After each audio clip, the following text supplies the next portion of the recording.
Hola, hola, muy buenas tardes, bienvenidos a todos. Como todos los martes, nos reunimos a hablar sobre inversiones inmobiliarias aquí en el sur de la Florida, específicamente en ciudades como en Miami y Orlando, donde nos encontramos aquí a hablar de las mejores opciones de inversión y toda la información que ustedes necesitan saber para tomar decisiones informadas. Siempre estamos tratando de aportar valor en el proceso de compra, cómo estructurar su inversión desde el punto de vista jurídico, contable, financiero, que es uno de los temas que estaremos tocando el día de hoy. También traigo siempre a mi grupo de expertos que están especializados en trabajar con inversionistas extranjeros que así como ustedes están buscando hacer inversiones inmobiliarias aquí en el sur de la Florida. Hoy venimos con un webinar súper importante que sé que siempre me lo han pedido muchísimo y siempre se están preguntando cómo es la estructura legal, cuáles son los beneficios de lo que es un estatus migratorios. Bueno, para los que no me conocen, mi nombre es Isibel Cambero. Soy Real Estate Agent licenciada para todo el estado de la Florida. Pertenezco a la ANAR, Asociación Nacional de Realtor, especialista en trabajar con inversionistas extranjeros. Como les comenté, trabajo con un equipo multidisciplinario donde los acompañamos y le damos un asesoramiento integral en toda la parte financiera, contable, administración de propiedades, incluso decoración de interiores. Por ahora también quiero presentarles a mi invitado especial, Luis Andrés Citrón. Él es el abogado que tenemos como invitado esta tarde. ¿Cómo estás, Luis? Excelente, ¿y tú cómo estás? Muy bien, gracias Qué por bueno. aceptar acompañarnos aquí en este espacio y traer esta información tan valiosa. Cuéntanos quién eres, a qué te dedicas, qué haces y cómo puedes ayudar a nuestros inversionistas extranjeros. Gracias. Pues te voy a dar un breve resumen. Mi nombre es Luis Andrés Cintrón, soy originalmente de Puerto Rico. Soy abogado, como mencionaste, lo que significa en el tema migratorio es algo bien importante que siempre debemos verificar. ¿Qué es un abogado de inmigración? Pues una persona que haya sido admitido por el Tribunal Supremo de alguna corte de algún estado específicamente o territorio y que esté registrado para comparecer en EOIR y representar a un cliente en cuanto a lo que es inmigración. Pero también tenemos licencia para originar préstamos hipotecarios en toda la Florida. Sé que son dos temas completamente diferentes, pero eso es lo que nos tiene aquí y nos va a dar una oportunidad para poder manejar estos asuntos. Y en algún momento también trabajé en la prevención de lavado de activos, que es algo que nos va a ayudar para poder identificar cómo un inversionista extranjero puede invertir en los Estados Unidos. No, y me encanta porque sabemos que de aquí van a salir bien educados y bueno, esa es la intención de este espacio. Vamos a comenzar con las preguntas que siempre me están haciendo mis inversionistas extranjeros que tienen estas inquietudes de cómo es todo el proceso legal. Y bueno, por aquí tengo en la presentación algunas preguntas que siempre me hacen, que son, ¿cuáles son los principales requisitos legales para que un extranjero compre una propiedad aquí en Florida, Luis? Mira, en términos generales va a depender de cada inversionista, porque no hay un programa específico, hay distintos programas y cada programa tiene sus reglas. Pero en términos generales lo que necesita la persona es tener la capacidad de dar un down payment de algún 25, 30, 35%, va a depender del programa, en ocasiones puede ser 25%. Necesita tener una cuenta de banco en los Estados Unidos y podría utilizar un programa DSCR, que es el camino un poco más sencillo, en el que pues ya, como bien saben, el programa DSCR, la misma propiedad va a demostrar que se puede pagar en sí misma. Si por alguna razón el programa DSCR no es la opción para esta persona, pues podemos utilizar un programa Full Doc, que luego podemos entrar en un poco más de detalles, pero en términos generales eso es lo que necesito. Ok, muy bien. ¿Y qué opción es mejor? Porque esta es una pregunta que siempre me hacen muchísimo, de que esta es la parte jurídica, como que qué opción es mejor comprar a título personal o mediante una empresa LLC. Pues mira, eso es una gran pregunta. Yo te diría que en términos generales, si la persona se quiere proteger, lo mejor es la LLC. porque obviamente cualquier demanda, cualquier situación, accidente, cualquier cosa que esta persona tenga podría tener implicaciones pues sobre su propiedad o sobre sus inversiones. Así que esa es la razón por la que muchas personas recomiendan que utilice una LLC. En cuanto a la originación del préstamo, en la mayoría de las ocasiones no vas a tener problemas. Es bien, bien raro que aparezca un problema para poder utilizar una LLC. Es algo que puede suceder y si sucede, pues puedes comprar a título personal y eventualmente cambiarla a título de la LLC. Sí, correcto. Perdóname, déjame añadir algo. Creo que la clave va a ser si está buscando protección. Si la persona está buscando protección, la LLC es su opción. Bueno, yo en particular siempre le aconsejo a mis clientes que constituyan una LLC porque de cierta manera en su mayoría siempre están buscando esa protección. Así que es demasiado importante tomar en cuenta este paso. Otra pregunta que es muy común, ¿qué impuesto debe considerar un inversionista extranjero al comprar y vender propiedades aquí en los Estados Unidos? Pues mira, en términos de impuestos, ese no es mi expertise. Te podría decir que la persona, antes de hacer cualquier, en términos generales, cada vez que vaya a hacer una decisión como vender sus activos, vender su propiedad, debería asesorarse con un contable, porque esto es algo que cambia frecuentemente. No siempre la regla es la misma. Podemos encontrar videos en internet que quizás no están actualizados. Hay ciertas exenciones que le aplican a las personas que están dentro de Estados Unidos que le puede dar la oportunidad de que si lo invierte nuevamente en real estate no tenga que incurrir en una acción tributaria. Pero en términos de taxes, te diría que ese no es mi fuerte. Lo mejor que podemos hacer es siempre hacer double check con un CPA autorizado, con un contable de confianza. Bueno, como ya les he comentado al principio del webinar, que yo trabajo con un equipo multidisciplinario donde los llevamos de la mano y lo asesoramos en todo lo que tenga que ver contable, jurídico, financiero, toda la parte para que puedan tener una estructura correcta para que puedan hacer inversiones inmobiliarias de la mejor manera. Otras preguntas que siempre me hacen, Luis, ¿qué visas están disponibles para los inversionistas extranjeros como la E2, la EB5 y cuáles son sus requisitos? Pues en términos generales, la EB5 es la visa más costosa, es la que más dinero requiere al momento. Podría ser más de $1 millón, $800,000 si es un centro regional de oportunidad. Esto es una visa de inmigrante, lo que significa que le va a dar el camino hacia la residencia. Por eso es que muchas personas preguntan sobre esta visa. Ahora, hay dos opciones. Opción uno, crear tu propio proyecto que va a ser más de $1 millón, 1,05 si mal no recuerdo. Tienes que someterlo a aprobación para que Inmigración apruebe este proyecto y pues algo que va a tomar tiempo, te diría que menos del 5% de la gente que aplica opta por esta ruta. La otra ruta es buscar centros regionales de oportunidad que ya estén previamente aprobados por Inmigración y ahí pues la persona no tiene que participar en esa inversión, sino que básicamente lo que estaría haciendo es un socio de capital. Está poniendo el capital, en algún momento lo va a recibir y en todas las visas de inversionista es importante que el capital esté en riesgo, lo que quiere decir que no puede tener el dinero en la cuenta de banco básicamente seguro, sino que tiene que estar siempre en riesgo.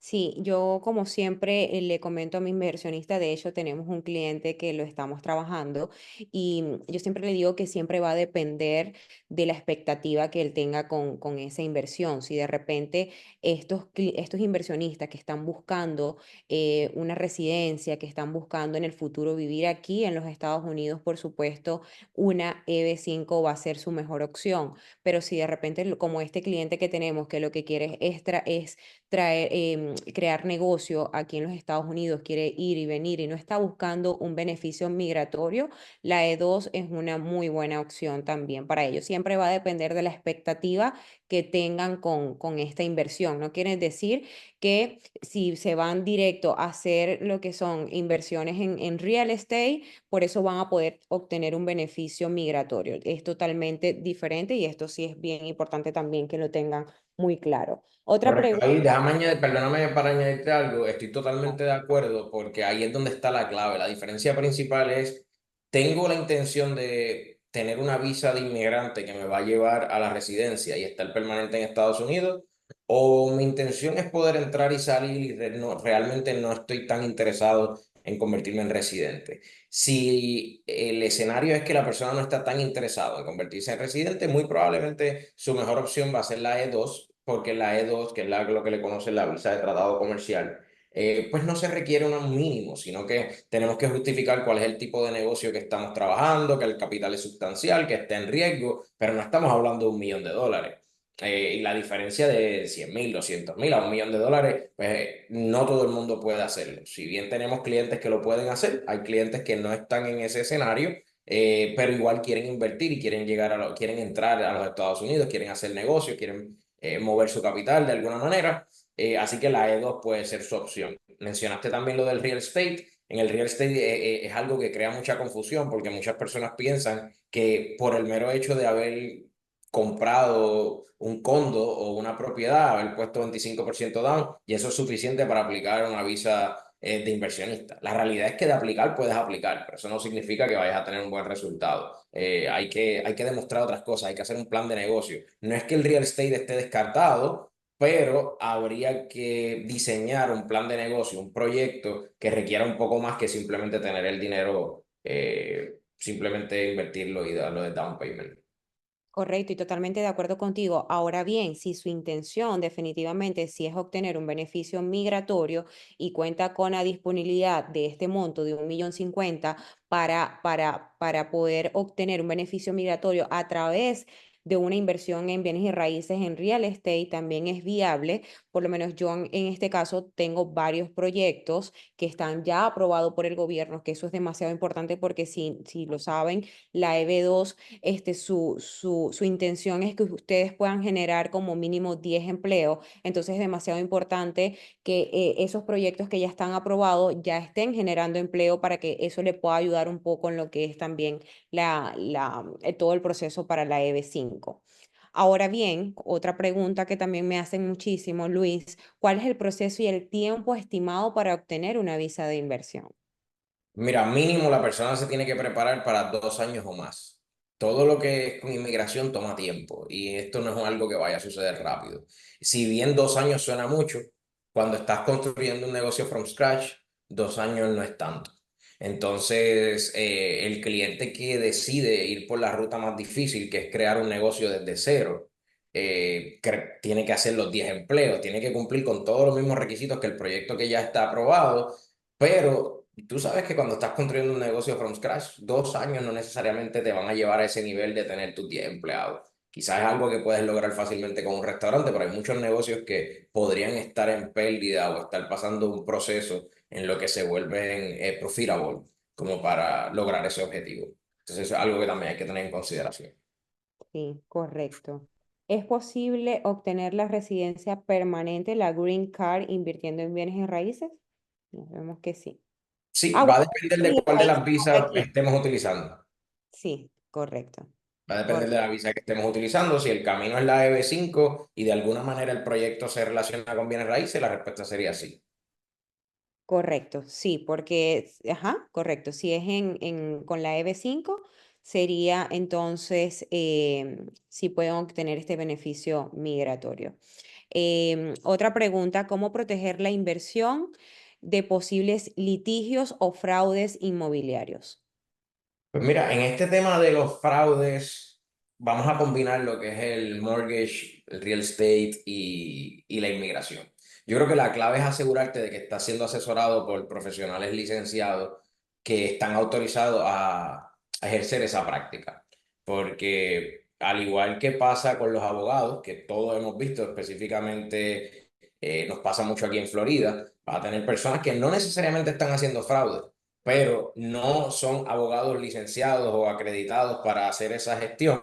Por lo tanto, si por alguna razón la gestión que ellos están haciendo implica una pérdida para usted, no necesariamente tiene una garantía de que los vaya a poder identificar. Aquí podría sentarme a hacerle cientos de historias de personas que dieron 10.000, $12.000 porque un abogado que era abogado en otro país, pero que no estaba licenciado, le prometió que se iba a reunir con el juez por $12.000. Y la persona pensó que eso era posible y le envió los $12.000, los perdió. He escuchado un sinnúmero de historias. Lo mismo pasa con el real estate. Hay personas que te ofrecen una propiedad en la calle y te pueden decir, mira, tengo un terreno de un vecino que te lo están vendiendo en $25,000. Eso no es lo mismo que hablar con un profesional licenciado. Eso es bien importante que siempre, no importa la decisión que vayas a hacer, te hayas asesorado con los profesionales correctos para evitar esto. Porque obviamente si tú has pasado el trabajo y si él de sacar tu licencia, de construir tu reputación, crear tu marca, la probabilidad de que tú cometas un fraude es muchísimo menos que una persona que básicamente está trabajando debajo del radar, puede generar mucho más dinero cobrando menos cantidades y haciendo volumen, pero no tiene un control. Puede cerrar su oficina o vender su casa, se muda a otro estado y repite el mismo fraude y no lo vas a poder encontrar. Sí, estoy totalmente de acuerdo contigo, Luis, y me he dado cuenta que nuestros inversionistas extranjeros, bueno, más que todo de Latinoamérica, porque se maneja muy diferente un asesor inmobiliario de allá que no obtiene una licencia, que es mucho más fácil que aquí. Nosotros tenemos que sacar una licencia, tenemos que prepararnos para eso y a veces subestiman un poco el trabajo que nosotros hacemos o de repente tomar la decisión de trabajar con profesionales como nosotros que definitivamente pertenecemos a una asociación donde cumplimos leyes, entonces eso es demasiado importante. ¿Qué rol juega el seguro de título en la compra de propiedades, Luis? Perdóname, déjame añadirte algo en el tema anterior. Y es que otra cosa que crea mucha confusión fuera de los fraudes es las personas que se quieren representar a sí mismos. Vas a tener muchas personas que se quieren representar a sí mismos porque suena muy fácil en todo, en un tema, mira, yo he visto en el tema de real estate, he escuchado personas que me dicen, no, pero yo puedo negociar yo mismo. Bueno, fantástico. Hablamos de eso cuando entren en vigor el financial contingency, cuando entre la price contingency, cuando empiecen todos esos pequeños detalles que no pasan al principio y pasan a mediado de la transacción o cuando necesitas una extensión. Ahí es que la cosa se pone complicada. Y lo mismo pasa con inmigración. Las personas dicen, bueno, pero eso es un formulario, yo lo descargo y lo lleno. Suerte con eso, pues llénalo. Lo puedes llenar. ¿Y qué pasa cuando aparece el problema? Ahora te cuesta el triple o el doble. Ahora tienes que pedir un FOIA, buscar qué pasó, dónde está el error, volver a contratar a alguien, ver quién toma tu caso cuando ya está a mitad. Entonces es bien complicado cuando ya uno decide empezar a complicarse la vida en un asunto que no necesariamente es su campo. Totalmente, y me encanta, wow, esta información que estamos dando definitivamente es de muchísimo valor porque es muy importante que se puedan hacer conscientes en estos temas. Por favor, busquen ayuda, asesórense con profesionales, tanto como abogados, asesores inmobiliarios, tanto en la parte financiera. No hagan el trabajo por ustedes solos y podemos estar nosotros aquí para ayudarles. Entonces, repitiendo la pregunta, ¿qué rol juega el seguro de título en la compra de propiedades? Pues mira, esta te la voy a contestar en términos generales porque digamos que mi licencia no está acreditada para opinar sobre real estate en términos legales. Digamos que mi licencia es para términos, mi licencia es de Puerto Rico y puedo hablar de temas federales como lo que es inmigración y otras cosas federales. Así que pues para evitar, me gusta hacer este disclaimer para evitar issues. Así que esto, me quito el sombrero de abogado y te voy a contestar esto desde el sombrero de originador de préstamos hipotecarios que he escuchado de dónde surgen las controversias. El seguro de título busca protegerte de posibles controversias o demandas que puedan surgir en el futuro por el título de esa propiedad. O sea que básicamente esa compañía de título está haciéndose responsable de que lo que tú estás comprando está correcto y que no vas a tener consecuencias legales en el futuro por la compra que estás haciendo. Y si eso pasa, ellos se tienen que hacer responsables sobre ese asunto.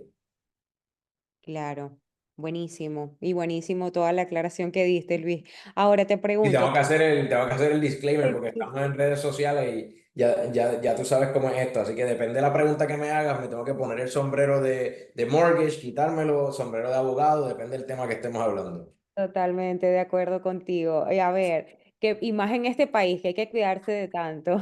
Sí. ¿Qué preocupaciones deben tomar los inversionistas para evitar estafas comunes? Creo que ya medio lo hemos respondido, pero a ver, te dejo esa pregunta.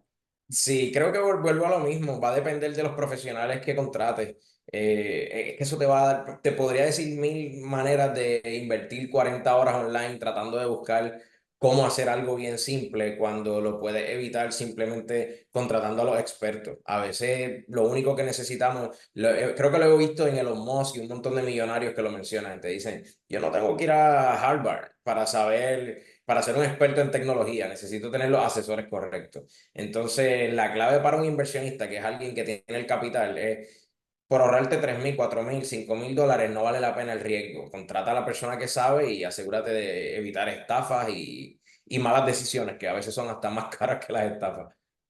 Oh my God, totalmente de acuerdo. Sí, si entramos, si profundizamos en esos temas, creo que no acabaríamos el webinar. No, no acabaríamos, tendríamos que hacer un podcast o un evento solo de fraude, luego, Correcto, solo de correcto, fraude y luego otro de malas decisiones.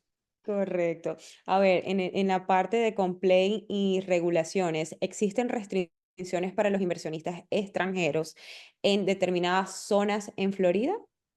Pues mira, no sabría decirte si en determinadas zonas de Florida, pero sí te podría decir que hay limitaciones con ciertos programas para ciertas nacionalidades. Entonces, dependiendo de la persona con la que estemos hablando, tenemos que verificar si ese investor hace ese tipo de programa para esa nacionalidad específica. Lo mismo aplica en la visa de tratado, por ejemplo. Ahora salimos de mortgage y nos cruzamos un poco con inmigración. La visa de tratado, por ejemplo, no se puede utilizar con Venezuela. Tendríamos que siempre asegurarnos de que en la lista de países que tienen tratado comercial con Estados Unidos, ese país está y que esa persona está legalmente en ese país, y entonces se puede trabajar. Entonces creo que es algo que debemos ver siempre cliente a cliente, caso a caso. Claro, claro. ¿Qué regulaciones deben cumplir los compradores internacionales respecto a control de capitales y transferencias financieras? Pues mira, eso es una excelente pregunta porque la mayoría de esto es una gran pregunta que se aplica no solo a los inversionistas extranjeros. Te voy a decir una pequeña anécdota antes de entrar en los inversionistas extranjeros. Te sorprendería la cantidad de latinos que van a comprar una casa, FHA, convencional, inversión, no importa, y me dicen, sí, sí, yo tengo 40.000 dólares. Dame tu bank statement, tiene 300 dólares, pero ¿dónde está tu dinero? No, es que tengo 10.000 debajo del matre, 5.000 en la caja de galletas, 7.000 en el patio y 8.000 en una caja de seguridad en el banco. Pues mira, fantástico, pero no podemos hacer nada por ahora, porque las reglas contra el lavado de dinero no nos permiten utilizar el efectivo, porque sería demasiado fácil para que otras personas utilicen eso para lavar dinero. Entonces, por eso es que hay tantas reglas estrictas. Por ejemplo, cuando estamos utilizando préstamos con alguien que es nacional, mínimo tiene que proveer evidencia de los últimos 3 meses de bank statement. Y esos 3 bank statements, el underwriter o el investor van a mirar qué pasó, de dónde viene ese dinero. Si viene de una W2, pues no pasa nada, pero si es un depósito cash, aunque seas ciudadano, no vas a poder utilizar ese dinero. Así que moviéndonos ahora al tema de los inversionistas, muchos bancos piden un solo mes. Otros piden 2, otros piden 3. Eso va a depender de las reglas internas del banco, de de qué evidencia nos va a pedir. Pero siempre nos van a pedir el source of funds. ¿De dónde viene ese dinero? ¿De dónde viene ese dinero? Ese dinero podemos presentar, por ejemplo, el dinero acaba de llegar a Miami recientemente. Tienen una cuenta en Miami y enviaron el dinero. Es muy posible que el banco nos pida evidencia de en qué banco estaba anteriormente. Entonces puede ser que me pidan 2, 3 bank statements de tu país. Vamos a tener que traducirlo si está en español. Hay que hacer todo el proceso para autenticarlo, enviarlo para que el banco pueda constatar de dónde vienen los fondos, que esa es la parte más importante, de dónde vienen y que se puedan conectar. Siempre y cuando podamos conectar que abriste una cuenta en Miami hace 2 semanas, que tiene X cantidad de dinero y que ese dinero viene de Colombia y que ahí estuvo sentado 3, 6 meses y que era un dinero legal, no hay problema, lo va a poder utilizar. Correcto, correcto. Bueno, ya llegamos prácticamente a casi las últimas preguntas. A ver, consejos y errores comunes. ¿Cuáles son los errores más frecuentes que cometen los inversionistas extranjeros? Wow. ¿Tienes 3 horas extra? No, es broma. Es Bueno, broma. comenzando Mira, con que los no errores más, es que la les parte de errores más frecuentes siempre, no es porque sean casos extranjeros, te diría que son los mismos casi en los casos locales. Muchas personas piensan que pueden entrar a Zillow, ver cuáles son las propiedades y empezar a hacer llamadas y luego tienen unas expectativas que no son realistas cuando quieren invertir. Porque como parte de ese proceso hablan con personas que le hablan de programas que no son aplicables para ellos. Entonces, te sorprendería la cantidad de personas que me dicen, no, pero es que en Estados Unidos yo puedo hacer un préstamo con 5% down. No, no puede. Si eres un inversionista extranjero, no puede. No, pues 10%. Y luego empiezan a hablarme de todos los programas, que si bank statement, certificación de ingresos, you name it. Cientos de programas. Y la realidad es que no son aplicables. No todos los bancos prestan a inversionistas extranjeros. Hay un nicho específico de bancos que se especializan en el inversionista extranjero y que tienen unos productos y unos programas diseñados específicamente para eso. Así que creo que ese es uno de los errores más comunes. El otro es pensar, yo te diría, pensar que pueden utilizar el real estate para el tema de inmigración y mentirle al banco, que no es muy fácil. Esto es algo que yo siempre le digo a las personas. Los bancos en Estados Unidos se dedican a esto. Cualquier idea que se nos haya ocurrido para darle la vuelta, ya ellos lo saben. Entonces te voy a decir el escenario principal que me pasa. Voy a comprar una propiedad en X lugar. Voy a dar 30% de down payment y ya estoy hablando con un abogado de inmigración para hacer una visa de inversionista y una vez la tenga me voy a mudar a la casa. Pues mira, puedes intentar hacerlo, pero cuando tengas las consecuencias va a ser un problema. Si el banco por alguna razón descubre que estás viviendo la casa a la que pretendes mudarte, te puede activar lo que es el acceleration clause. Lo que quiere decir que pueden hacer que, la totalidad del préstamo sea debida en los próximos 30 días. Entonces, imagínese que ya la persona ahorró $100,000, son todos sus ahorros, y gastó 70,000 de down payment. Le quedan 20 o 30 para moverse en lo que. Y de momento en 30 días le dicen, mira, los otros 300,000 me los tienes que pagar en 30 días ahora mismo porque cometiste fraude de ocupación.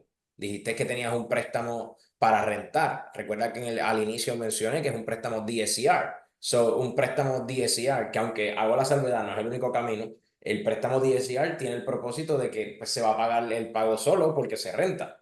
Si no, sería un full doc para ver que tienes el ingreso. La idea del DSCR es que la casa se va a pagar con el alquiler. Entonces, si le dijiste al banco que la casa paga 3,000, pero que la vas a rentar en 3,500, pero te mudas a la casa, obviamente ese income no está. Aumenta el riesgo para el banco y ellos podrían activar el acceleration clause. Yo creo que este sería el primero. Tuvimos un tiempo en el que nos llamaban inversionistas extranjeros 5 y 6 diarios. Todos los días entraban consultas, consultas, consultas y la mayoría, no de mala fe, porque no es de mala fe, pero la mayoría pensaba de buena fe que podían utilizar un programa de inversión y vivir la casa como residencia principal. Wow, wow. Ahora, el hecho de que compres una casa como, digamos que esta persona va a hacer va a comprar una propiedad de inversión con un programa DSCR. Ahora mismo no tiene ninguna visa, no tiene intención de vivirla. No pasa nada. Todo está perfectamente legal. Ahora, digamos que en 10 años esta persona tiene estatus legal y decide vivir esa residencia como residencia principal. No es que esté imposibilitado, es que tiene que reestructurar el préstamo. Tendría que entonces calificar para un préstamo para una persona que ya no es un inversionista extranjero, sino que está haciendo un préstamo de primera residencia. Y ahí hay muchísimas opciones. Creo que eso contesta quizás tu pregunta. Sí, totalmente. Yo quiero Traté de resumirle ese tema que es amplio, pero creo que llegamos al objetivo. Y bueno, yo quiero complementar un poquito con esta respuesta, que ya lo comentamos, con lo de los errores más frecuentes que cometen los inversionistas extranjeros que quieren hacer el trabajo por su cuenta. Enfaticemos en esto, por favor, no trabajen solo, no busquen propiedades por su cuenta. Cuentan con profesionales en el área, tanto en la jurídica, parte legal, asesoramiento inmobiliario. Así que aquí estamos nosotros para ayudarles para que no cometan estos errores que comúnmente siempre lo hacen por evitar buscar una asesoría profesional. Ahora, ¿qué recomendaciones ofrecería para invertir con éxito aquí en Florida? Mira, yo creo que lo más importante va a ser la ubicación en Florida. La ubicación en Florida es algo indispensable. O sea, no es lo mismo. A veces esto lo he visto con algunos inversionistas extranjeros y es triste. A veces, de alguna manera, terminaron trabajando con algún profesional que les recomendó un área que se proyecta va a estar en crecimiento, pero que no necesariamente está en crecimiento. Entonces, recientemente, con los intereses y todo lo que ha estado sucediendo, me han llegado clientes que están buscando refinanciar casas que no pueden refinanciar porque están en negativo. Entonces, por decirte, he visto casos recientemente de personas que están a una hora de Disney, que en algún momento le dijeron, mira, en el 2020 todo estaba subiendo y parecía que eso era lo que iba a pasar. Pero luego al subir los intereses, esa persona que ahora que estaba contando con un proyecto de Airbnb a una hora de Disney, se le ha complicado el asunto. Porque, pues, obviamente todos sabemos que en el 2020 todo se estaba vendiendo y en el 2021, pero a una hora específicamente de Disney, cuando ahora la casa le está generando $2,000 de income, pero paga 3,500, pues es un problema. So, yo creo que va a ser bien importante hacer un buen análisis con el profesional que contraten de real estate sobre cuál es la ubicación. Hay ciertas ubicaciones en Florida que no importa qué suceda en la economía, no importa qué suceda en el mundo, esas ubicaciones se van a mover. Si tú, por decirte algo, el downtown, no importa del lugar, de la ciudad que sea, el downtown es el downtown. Sí, Alguien va a querer vivir en el downtown. sí, Alguien quiere vivir en Brickell. Pero hay ciertas áreas que no necesariamente todo el mundo está dispuesto a vivir ahí. Entonces, para alguien que no conoce la Florida, lo mejor es asesorarse con alguien que conozca bien cuáles ciudades podrían convenirle mejor, dependiendo del proyecto que quiera hacer, ya sea long term o que sea short term, porque puede ser que sea una gran área para Airbnb y este inversionista no se siente cómodo con que tener 40 desconocidos en su casa. Entonces, a lo mejor este es un inversionista más conservador que no le interesa tanto el retorno y lo único que le interesa es que su casa esté inmaculada y que solo haya allí una persona y quiere firmar un contrato por 4 años. Pues si esa es su realidad, depende de tener un realtor que entienda sus necesidades y que pueda identificar qué es lo mejor para esa persona específicamente. Yo creo que esa sería mi mayor sugerencia para invertir en la Florida. yo Uno, estoy el totalmente, location. ¿Cómo? yo estoy totalmente de acuerdo contigo. Sí, pues lo primero sería el location y el segundo asunto sería el préstamo hipotecario que va a utilizar. Porque lo que va a determinar esa ubicación, ese location es profitable o no, va a tener mucho que ver con el préstamo que selecciones, con el préstamo hipotecario que escojas. Por ejemplo, digamos que no sabes nada de hipoteca y vas con el primero que encuentres y tomas un interés variable sin saber que tomaste un interés variable en el que te garantizan, no sé, 6% el primer año, 7 en 3 años y 8 en 5 años, y luego de los 5 años es variable. Es muy posible que ese negocio sea rentable en el año uno, quizás break even en 3 años y luego podría estar en pérdida. Te estoy dando un simple ejemplo porque es importante mirar qué programa tengo, o sea, cuál es el mortgage que estoy utilizando, cuáles son los beneficios, cuál es el interés que me ofrecen.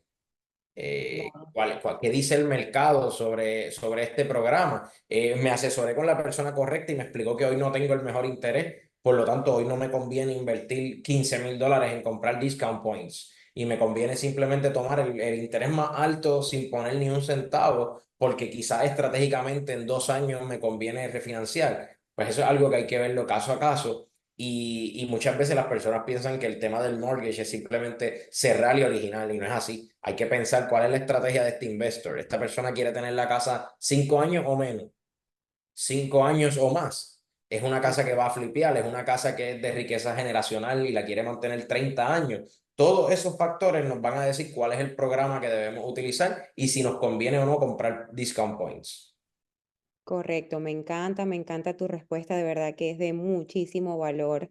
Ahora, bueno, nuestra última pregunta, ¿qué impacto tienen las tasas de interés y la inflación en el proceso de la inversión? Esto es, Pues mira, creo que van de la mano, van de la mano. Cualquier persona que entienda un poco sobre cómo funciona la inflación, la tasa de interés y las inversiones va a entender que es como si el mundo conspirara para que nunca puedas tener lo mejor de los dos mundos a la vez. ¿A qué me refiero con esto? Que si los intereses suben, los precios de las casas bajan. ujú, Entonces las personas dicen, me gusta el precio, pero no quiero porque ese interés está alto. Pero cuando los intereses bajan, todo el mundo quiere comprar. Entonces, ¿qué es lo los básico de la precios economía? suben. oferta y demanda. Entonces, si los intereses bajan, significa que hay más demanda, lo que a su vez significa que hay menos oferta. Si hay menos oferta, se cambia el mercado y se convierte en un mercado de vendedores. Y un mercado de vendedores suena hermoso, pero no lo es.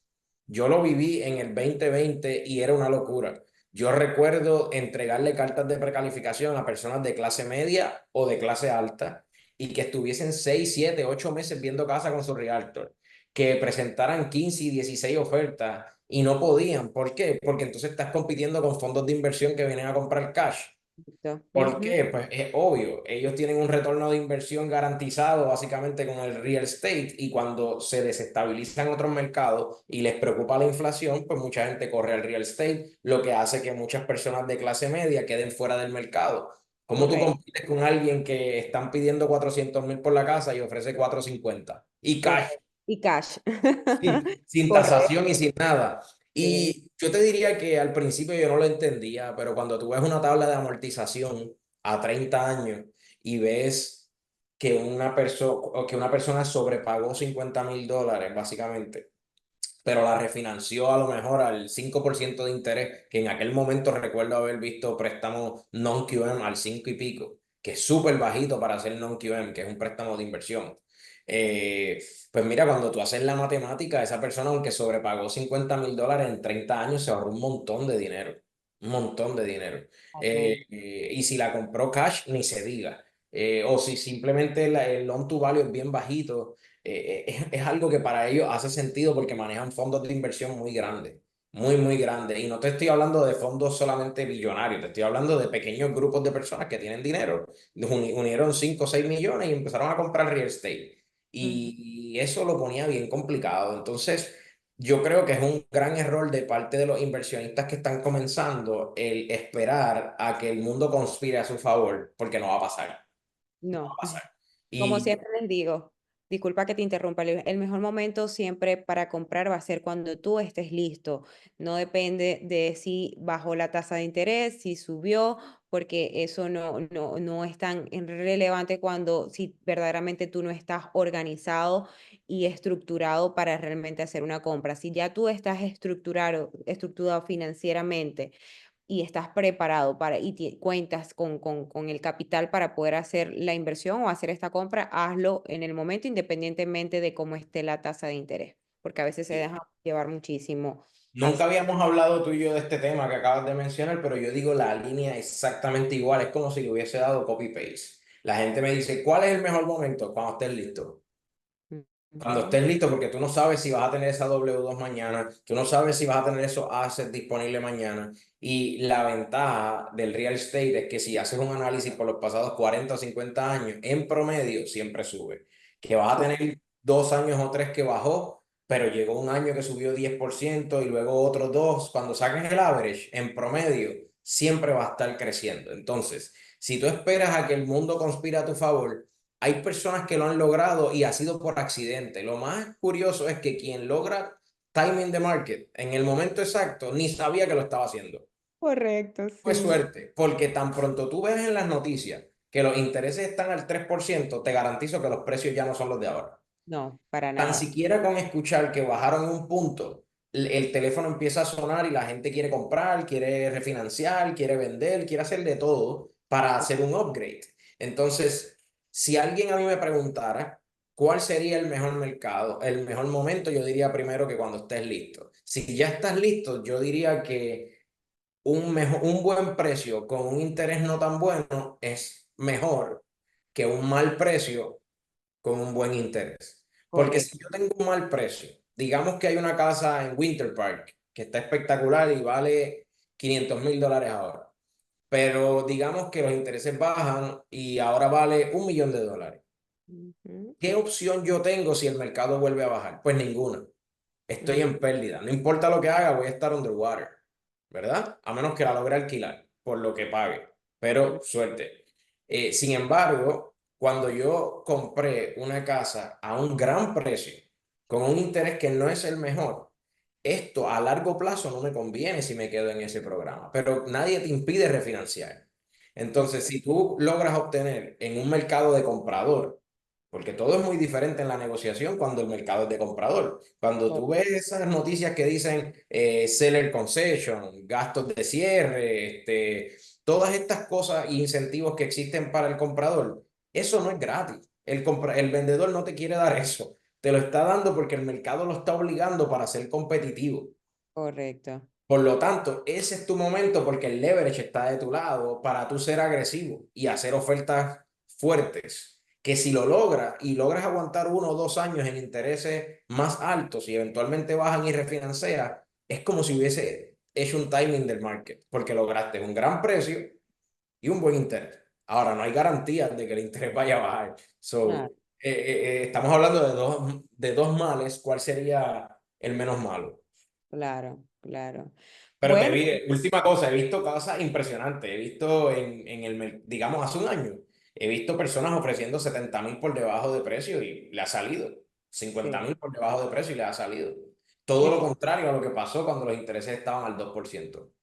Sí, es que se ve de todo, definitivamente aquí se ve de todo, pero bueno, como ya lo hemos mencionado, siempre el mejor momento para comprar va a ser cuando ustedes estén listos. No se dejen llevar porque si los intereses bajaron, subieron, porque bueno, ya escucharon todo lo que les comentó Luis, un experto en el área, y bueno, ya hemos llegado al final de este webinar, de verdad que fue demasiado educativo, de muchísimo valor. Ya saben que si quieren saber a más profundidad, si necesitan asesoría legal, si necesitan saber cómo a más a profundidad cómo es los beneficios o cómo se puede obtener una visa E2 o una EB5, pueden contactar a Luis, me pueden contactar a mí, podemos hacer un Zoom y perfectamente lo podemos asesorar. Estamos aquí para ayudarlos. Gracias, Luis, de verdad que fue demasiado valor, me encantó este webinar. Gracias por acompañarnos, por tu Gracias a tiempo. ti por la invitación. Bueno, esperemos que podamos hacer muchísimos negocios juntos. Así que nada, se les quiere, les envío besitos, abrazos, nos vemos el próximo martes.